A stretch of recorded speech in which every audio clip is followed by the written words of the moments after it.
सब लोग कहते हैं कि ये तपस्या ध्रुव ने की, लेकिन ध्रुव ने इस तपस्या को नहीं किया।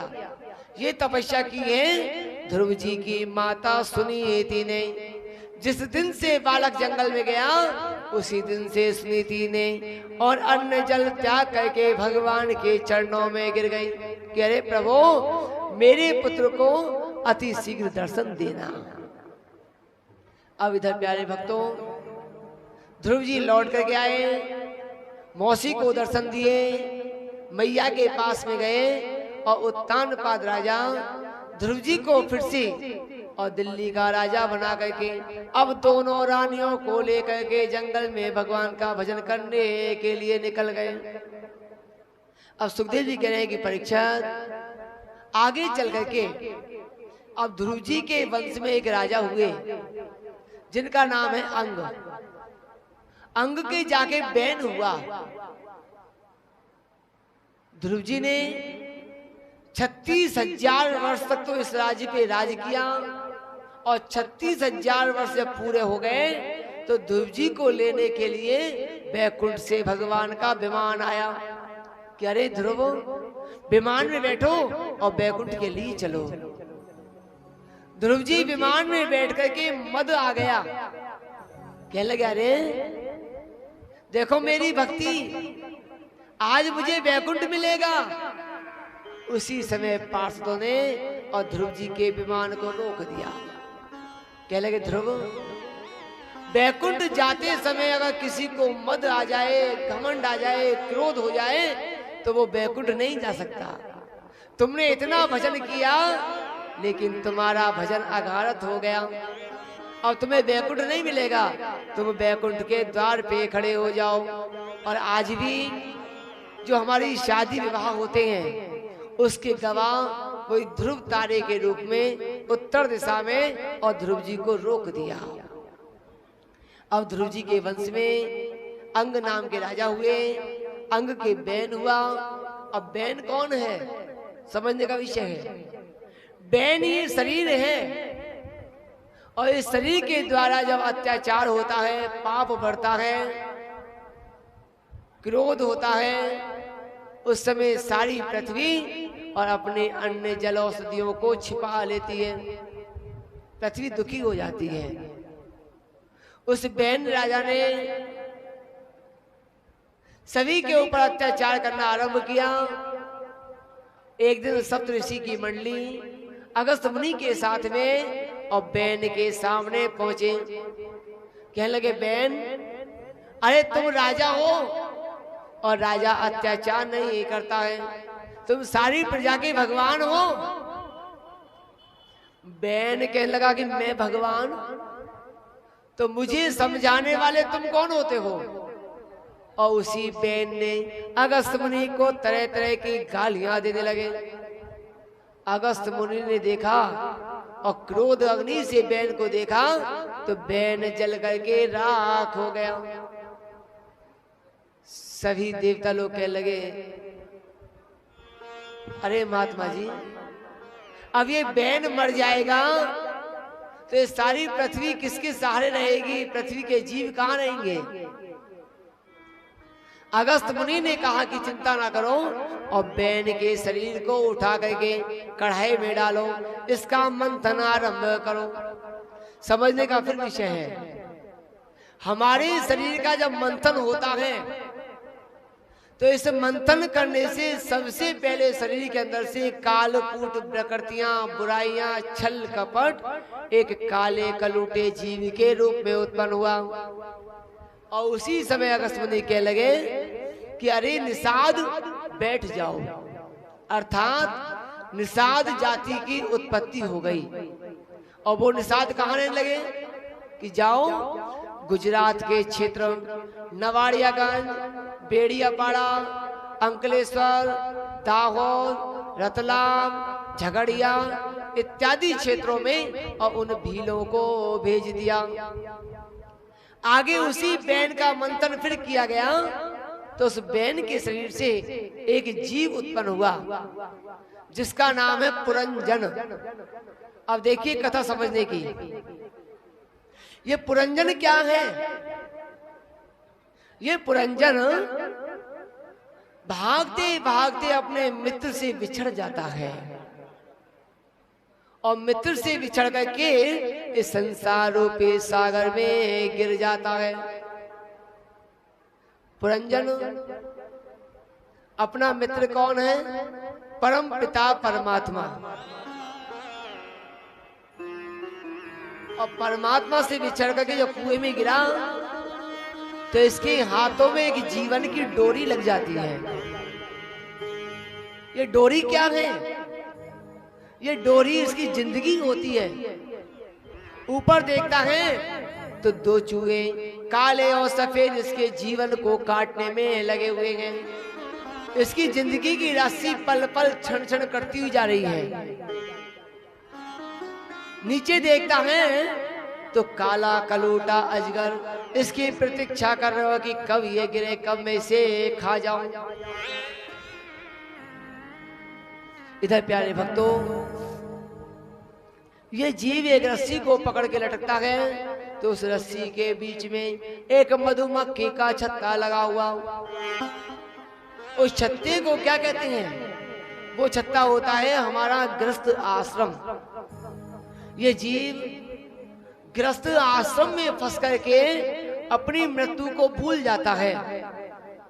और प्यारे भक्तों, जिस समय यमदूत लेने के लिए आते हैं और इस जीव से कहते हैं कि अरे जीव, तेने जो अच्छा किया कि बुरा किया, अब यहाँ से हमारे साथ यमलोक के लिए चलो।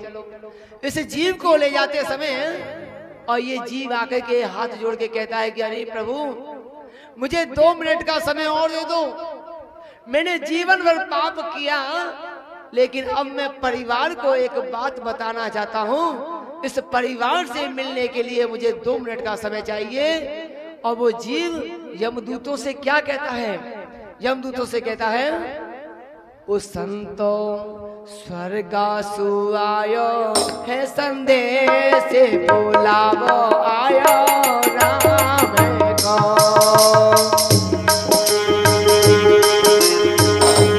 संतो स्वर्ग से आयो रे संदेश बुलावो आयो राम को।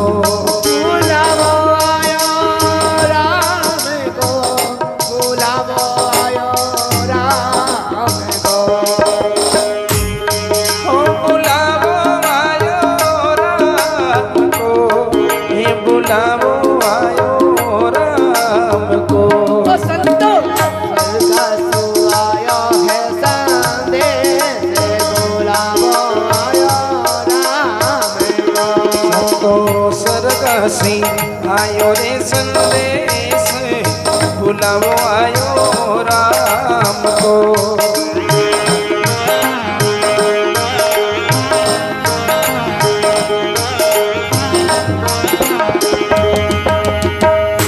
ओ संतो स्वर्ग से आयो रे संदेश बुलावो आयो राम को।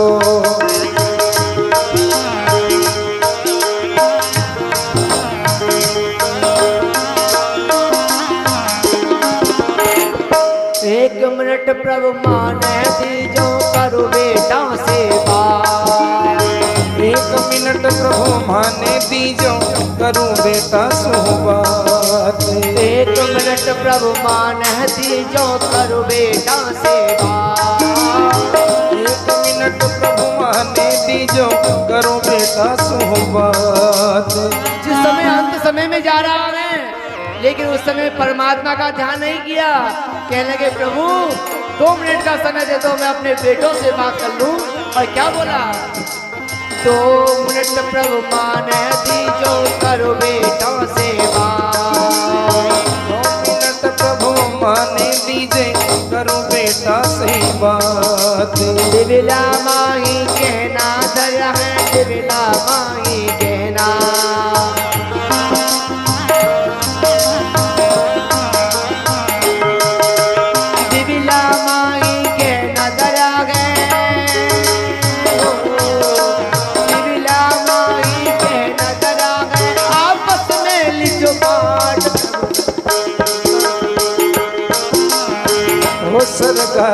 आयो रे संदेश बुलावो आयो राम को।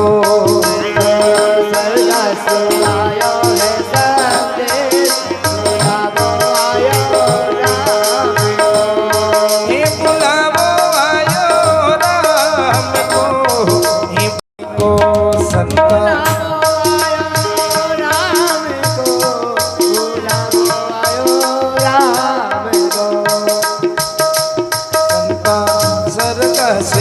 आयो रे संदेश बुलावो आयो राम को।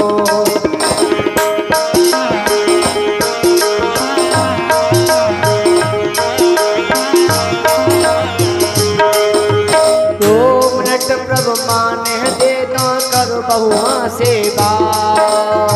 2 मिनट प्रभु माने दीजे करूँ बहुआ सही बात।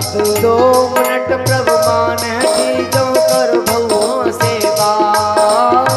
2 मिनट प्रभु माने दीजे करूँ बहुआ सही बात। मैं तो मारो धर्म निभादी,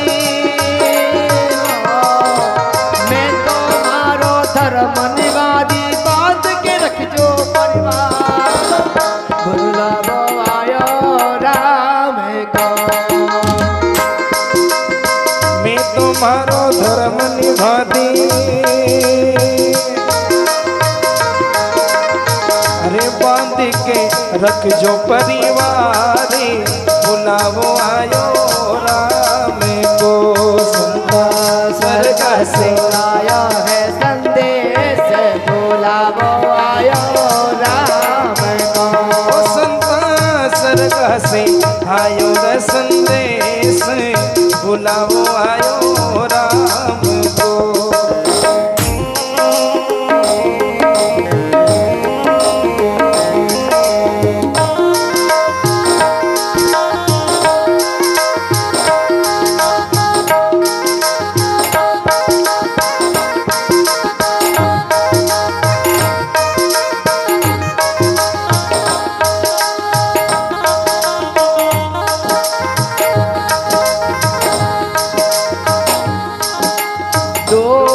प्रभु माने दे दो करू बेटी सेवा। 2 मिनट प्रभु माने दीजे करा बेटी से बात। 2 मिनट प्रभु माने दीजो करू बेटी सेवा।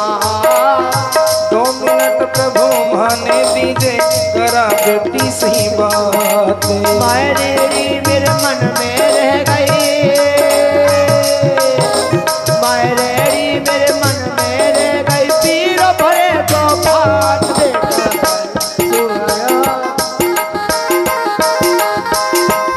हो मायड़री मन में रह गई, पीरो भरे गो थारो बात बुलावो आयो राम को।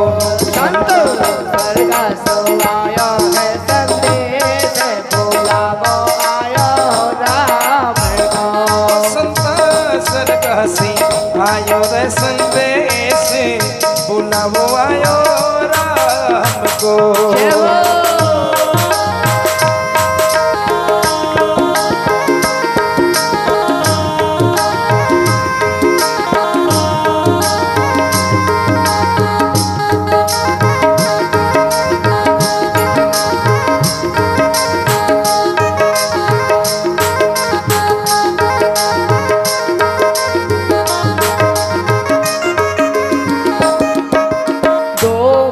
प्रभु माने दीजो करुपाती सेवा।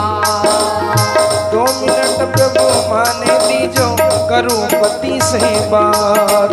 2 मिनट प्रभु माने दीजो करुपाती सेवा। 2 मिनट प्रभु माने दीजे करुपति से बात। लोली मोली चुंदड़ी मेहंदी,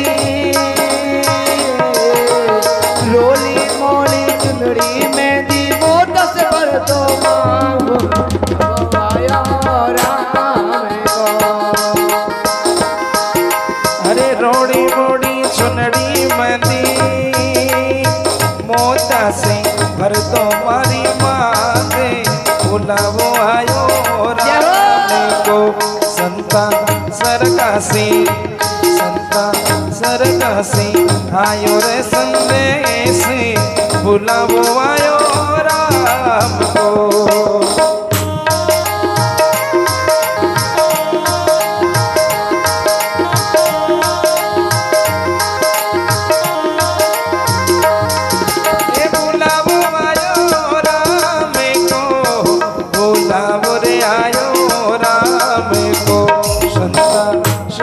से आयो रे संदेश बुलावो आयो राम को।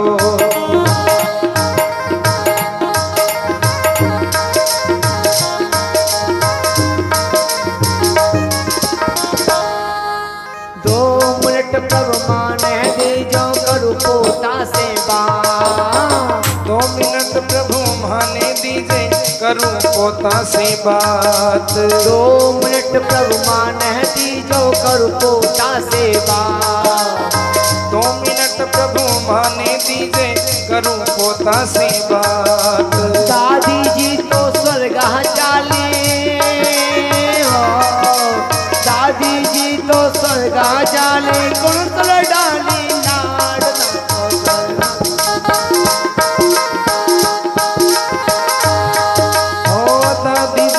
स्वर्ग चला कुण तो लटावे धारा लाड बुलावो आयो राम को।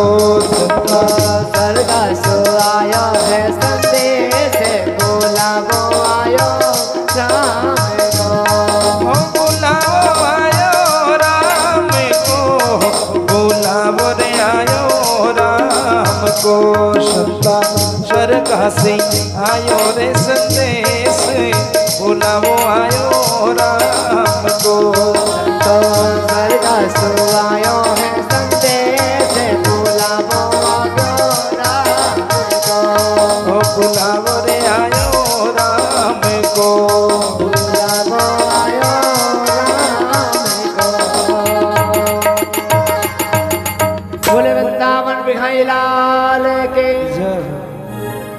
तो सुखदेव जी कहने लगे ये हमारे शरीर के ऊपर आती है और ये शरीर ही एक पुरंजन है और इस पुरंजन को पुरंजनी के साथ में विवाह करना पड़ता है। पुरंजनी होती है मृत्यु सखी, चाहे ये माने चाहे ना माने इसे विवाह करना ही पड़ेगा। इधर सुखदेव जी कहने लगे परीक्षित, इस कथा के पश्चात और उत्तानपाद के राजा हैं प्रियव्रत बड़े भाई, वो जंगल में जब गए तो श्रेष्ठ गंध मार्ग पर्वत पे तपस्या करने लगे। तपस्या करते करते ब्रह्मा जी के द्वारा एक कमल लोचना नामक कन्या सखी को भेजा गया। कमल लोचना कहने लगी ब्रह्मा जी से कि मैं प्रियव्रत से विवाह करूंगी, और प्रियव्रत से कहने लगी कि स्वामी विवाह करो। प्रियव्रत कहने लगा मैं विवाह नहीं करूंगा, लेकिन उसी कमल लोचना ने जबरदस्ती के साथ में प्रियव्रत जी से विवाह किया। समझने का विषय है, भगवान को पाने के 2 रास्ते हैं, एक कांटों वाला मार्ग और एक फूलों वाला मार्ग।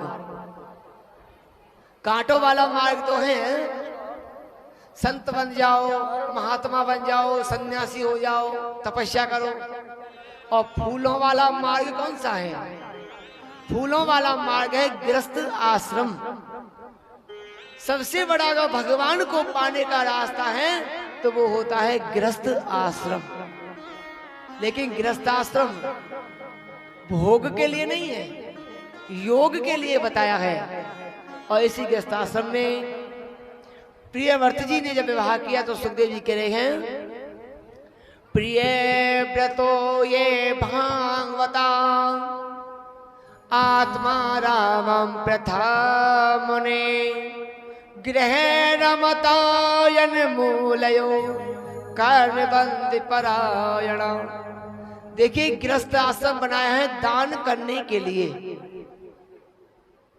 कोई भी चीज किसी भी जाति में हो, किसी भी समाज का हो, लेकिन उसे दान अवश्य करना चाहिए। ब्राह्मण को भी 6 कर्म बताए हैं, दान लेना और दान देना। अगर दान नहीं करोगे तो वो धन नहीं बचेगा, क्योंकि बताया कि संसारी के टुकड़ा और 9 जिनके दंत, भजन करे तो उबरे नहीं तो खींच निकाले अंत। इसलिए दान अवश्य करना चाहिए। दूसरा बताया यज्ञ करना और यज्ञ कराना, स्वयं को भी करना चाहिए, दूसरे को कराना चाहिए। वेद पढ़ना और वेद पढ़ाना, ये 6 कर्म ब्राह्मण के लिए भी बताए हैं। अब दान करने का मतलब ये नहीं है कि इतने कंजूस बन जाए कि चमड़ी चली जाए लेकिन दमड़ी नहीं जाने पाए। एक गांव के अंदर एक सेठ सेठानी रहते थे। सेठ जी कभी दान नहीं करते थे, किसी को 1 रुपया दान में नहीं दिया।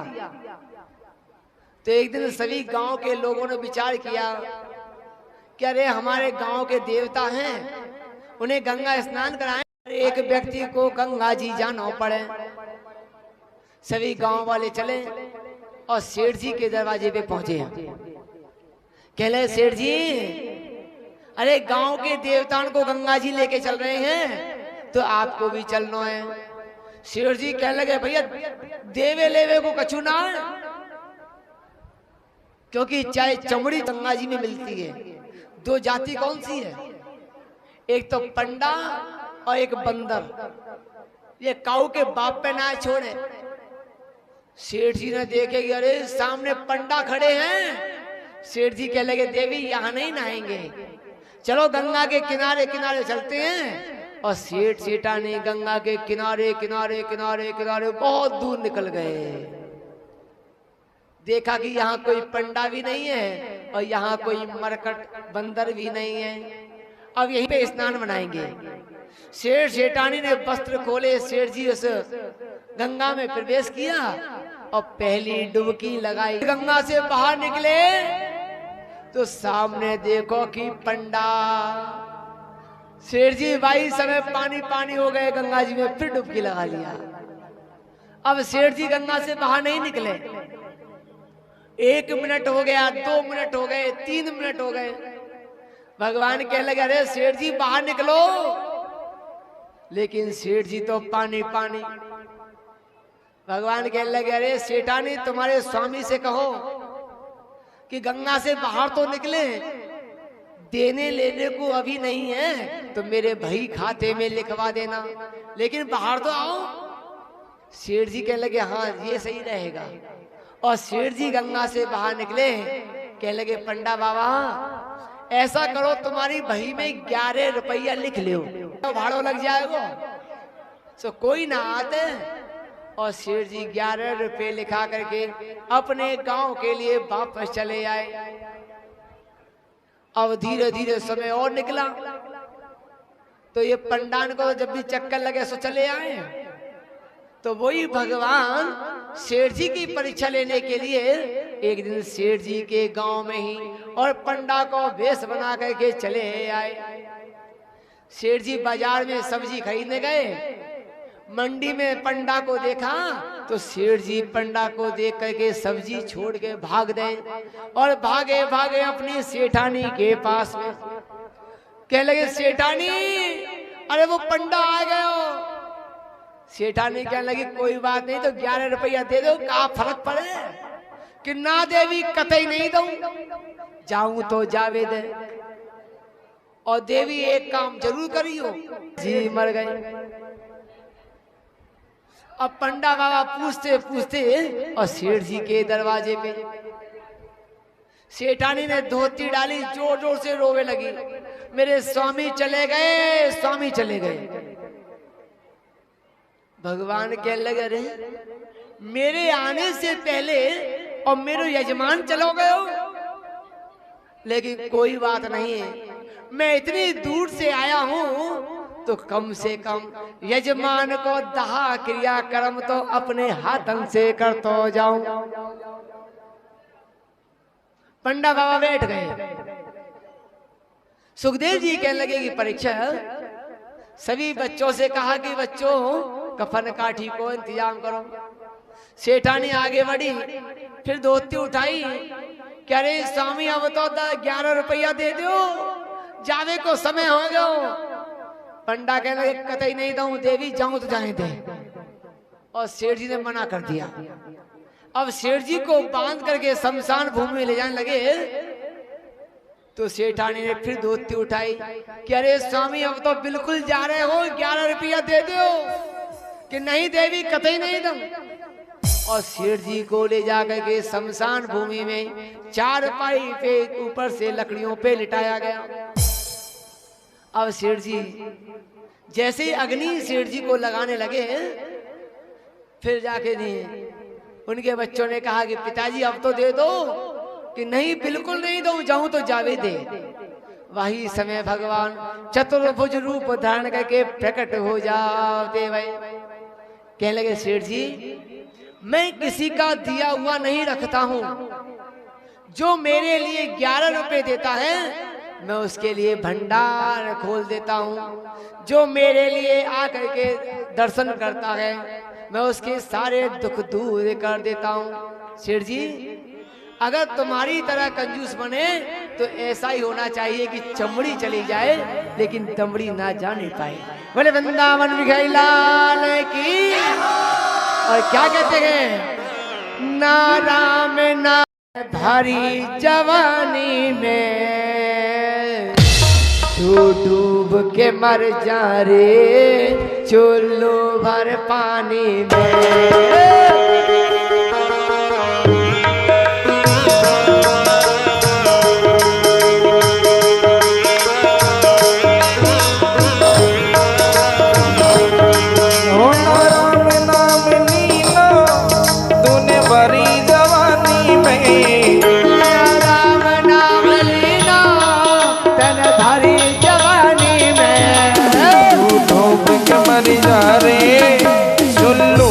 पानी में तू डूब के मर जा रे चुल्लू भर पानी में।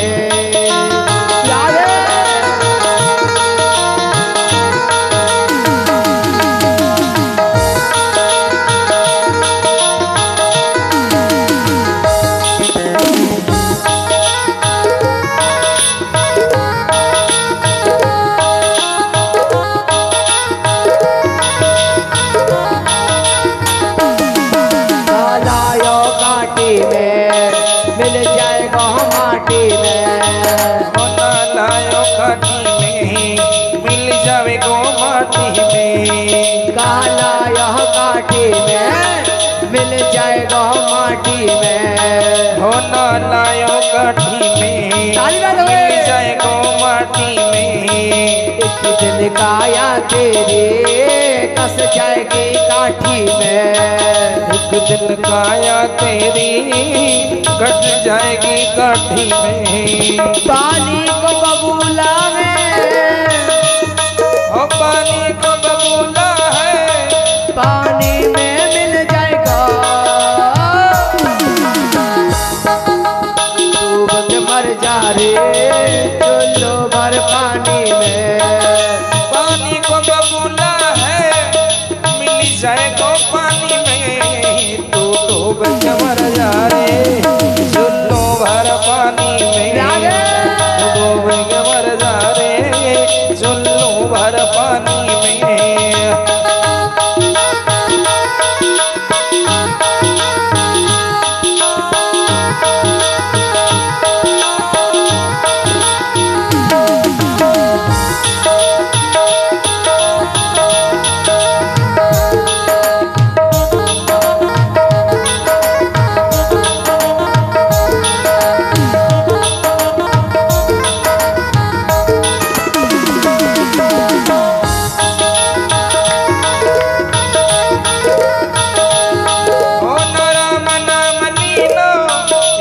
भरी जवानी में, राम नाम लीना तन भरी जवानी में। डूब के मर जा रे चुल्लू भर पानी में। तू डूब के मर जा रे चुल्लू भर पानी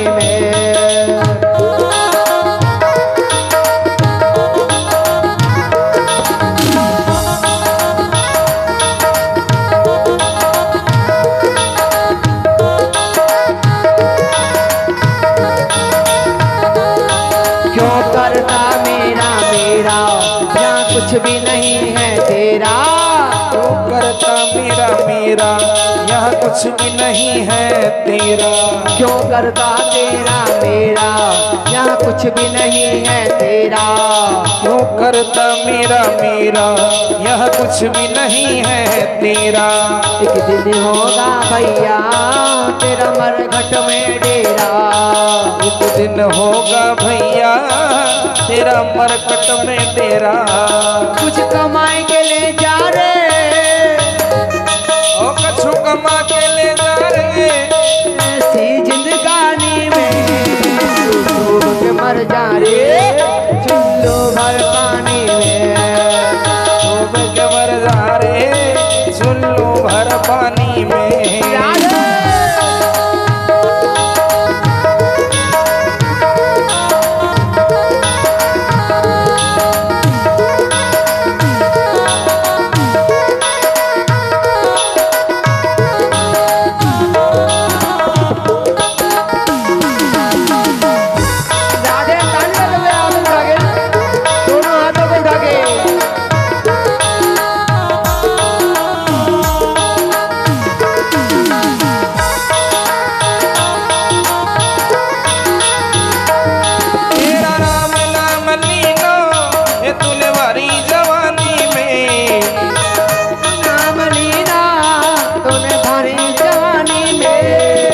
डूब के मर जा रे चुल्लू भर पानी में। तू डूब के मर जा रे चुल्लू भर पानी में।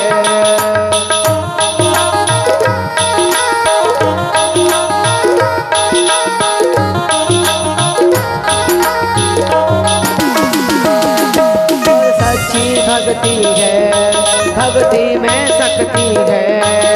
कर सच्ची भक्ति है भक्ति में शक्ति है। कर सच्ची भक्ति है भक्ति में शक्ति है। कर सच्ची भक्ति है भक्ति में शक्ति है। भक्ति से भैया मिल जाएंगे मुक्ति है। या भक्ति से भैया मिल जाएंगे मुक्ति है। जल बालापन खोयो जल बालापन खोयो ऐसी आना काने। तू डूब के मर जा रे चुल्लू भर पानी में। तो डूब के मर जा रे चुल्लू भर पानी में। ना राम नाम लीना धन भरी जवानी में। राम लीला ए तूने भरी जवानी में। तू डूब के मर जा रे चुल्लू भर पानी में। ए तू डूब के मर जा रे चुल्लू भर पानी में। तू डूब के मर जा रे चुल्लू भर पानी में। ओ तू डूब के मर जा रे चुल्लू भर पानी में। तू डूब के मर जा रे चुल्लू भर पानी में। ए तू डूब के मर जा रे चुल्लू भर पानी में। चुल्लू भर पानी में चुल्लू भर पानी। बोले वृंदावन बिखाई लाल की जय जय श्री राधे। और नाभि के पुत्र जाकर के भरत जी महाराज हुए। भरत जी महाराज थोड़े बड़े होने लगे तो तपस्या करने के लिए भजन करने के लिए और नेपाल के अंदर रम्भगंडकी नदी के किनारे पहुंचे। देखिए रम्भगंडकी नदी आज भी नेपाल में बहती है और उसी नदी से हमारे शुद्ध सालेग्राम जी जो ठाकुर जी होते हैं जिनकी हम पूजा करते हैं वही शुद्ध सालेग्राम आज भी नेपाल के अंदर रम्भगंडकी नदी से निकलते हैं। भरत जी गए और भरत जी उस नदी के किनारे बैठ करके हाथों में माला लेकर के भजन करने लगे। आंखें बंद किया। जैसे ही भजन करने लगे कि उसी समय एक हिरणों का झुंड और भागता हुआ भरत जी के सामने पहुंचा। पीछे से एक सिंह ने दहाड़ लगाई और सारे के सारे हिरण हिरणिया उस नदी को छलांगने लगे। जैसे ही नदी को छलांगा तो एक हिरणिया के गर्भ था। हिरणिया ने छलांग लगाई कि वही गर्भ निकल के और पृथ्वी पे जा पड़ा। हिरणिया झटपटा करके मृत्यु को प्राप्त हो गई। भरत जी ने आंखें खोली। भरत जी कहने लगे, अरे इस बालक का मेरे सिवा जंगल में कौन है? अगर मैं तपस्या करने लग गया और इस बालक को कोई जानवर ले गया तो मुझे पाप लग जाएगा। भरत जी ने तपस्या को छोड़ दिया और भरत जी उस बालक को उठा करके हिरण के बच्चे को अपने साथ में ले आए। चिड़ैया भर भर पेड़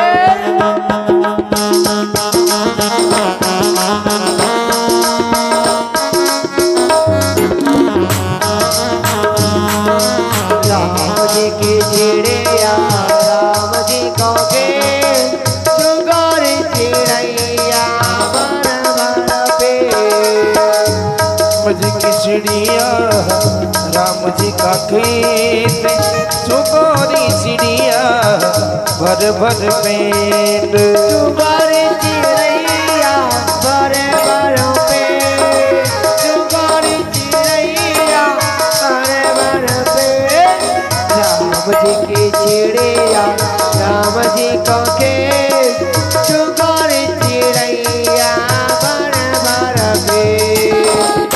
राम जी की चिड़िया राम जी को खेत चुगोरी चिड़िया भर भर पेट। जय हो।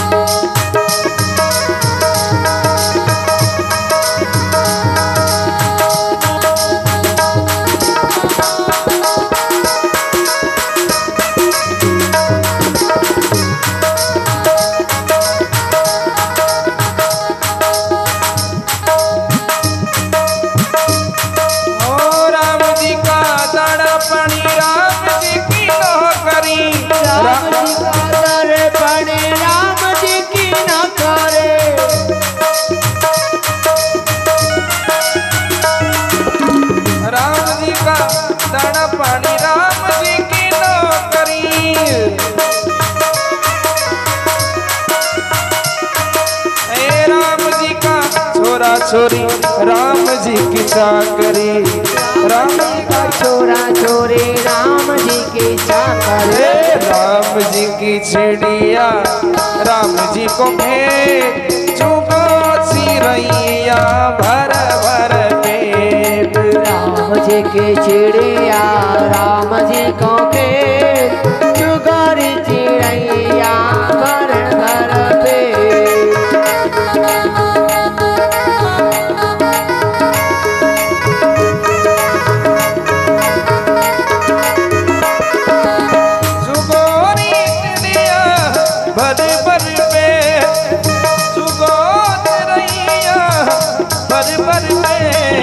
राम जी की चिड़िया राम जी को भेंट चुगोरी चिड़िया भर भर पेट।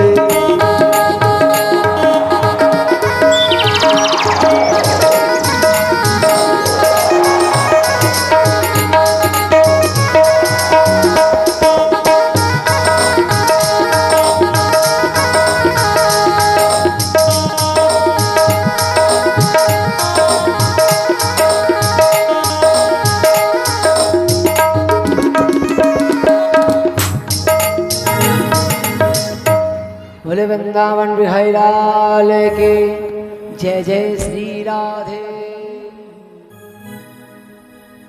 भरत जी महाराज भगवान का भजन करने लगे। सभी भाइयों ने आकर के भरत जी को देखा। कहने लगे, अरे भरत ये क्या करे हो? तुमने सारी फसल को चौपट कर दिया। अब हमारे बालक कैसे पलेंगे? बालक क्या खाएंगे? भरत जी कहने लगे भैया एक साची बात बताओ, तुम्हें किसने बनाया? कि राम जी ने। इन चिड़ियाओं को किसने बनाया? कि राम जी ने। फसल को किसने दिया? कि राम जी ने। तो सब कुछ राम जी का है, तो भैया मैंने कौन सी गलती करी? मैं ये पाप काहे करूं? सो भैया मैंने तो राम जी का ही भजन किया है। सभी भैया कहने लगे तुमने हमारी फसल को चौपट कर दिया। भरत जी कहने लगे भैया मैं तुम्हारे लिए एक कथा सुनाता हूं। एक गांव के अंदर एक किसान रहता था और वो किसान रोजाना शिव जी की सेवा पूजा किया करता था। एक दिन शिव जी भगवान प्रकट हो गए, कहने लगे भैया वरदान मांगो, कहाँ चाहिए? किसान कहने लगा प्रभु ये बता दो कि इस साल मेरे खेत में कितनो पैदा होगा। भोलेनाथ कहने लगे जाओ तुम्हारे खेतों में इस वर्ष 100 कुंटल पैदा होगा। किसान कहने लगा अब तो वरदान मिल गया। और वही किसान अपने खेतों को छोड़ करके अड़ोस पड़ोस के खेतों में चोरी करने लग गया। काऊ के खेत में से 2 कुंटल चुरा लिया, काऊ के में से 5 कुंटल चुरा लिया, काऊ के में से जो जाके 10 कुंटल चुरा लिया। चोरी कर करके अपने खेतों में ढेर लगा दिया और सारी फसल अपनी काट करके और तोलने का नंबर आया तो सारी की सारी फसल वही 100 कुंटल जा करके बैठी। किसान क्या लगा रे भोलेनाथ ने मुझे झूठा वचन दिया। और वही भोलेनाथ पे गुस्सा होने लगे, प्रभु से कई तरह की गालियां देने लगे। भोलेनाथ फिर प्रकट हुए, कह लगे भैया गाली काहे को दे रहे हो, कहा बात है? किसान कह लगा वारे प्रभु तुम्हारी सेवा पूजा की और तुमने मुझे झूठा वचन दिया। भोलेनाथ कह लगे कहा हो कि तुमने कहा कि मेरे खेतों में 100 कुंटल पैदा होएगा। भोलेनाथ कह लगे तो कितना हुआ? अरे हुआ तो 100 कुंटल, लेकिन जो मैंने चोरी करी, पाप किया, अन्याय किया, डाका डाला, ये सारा का सारा कहाँ गया? भोलेनाथ कह लगे भैया तुम चाहे कितनी भी चोरी करो, पाप करो, हत्या करो, लेकिन जो तुम्हारे भाग्य में लिखा है समय से पहले और भाग्य से ज्यादा कभी किसी को कुछ नहीं मिलता। इसी तरह से अब भरत जी महाराज ने भैयाओं को समझाया। उसी क्षेत्र में एक राजा राहुगण हुए थे।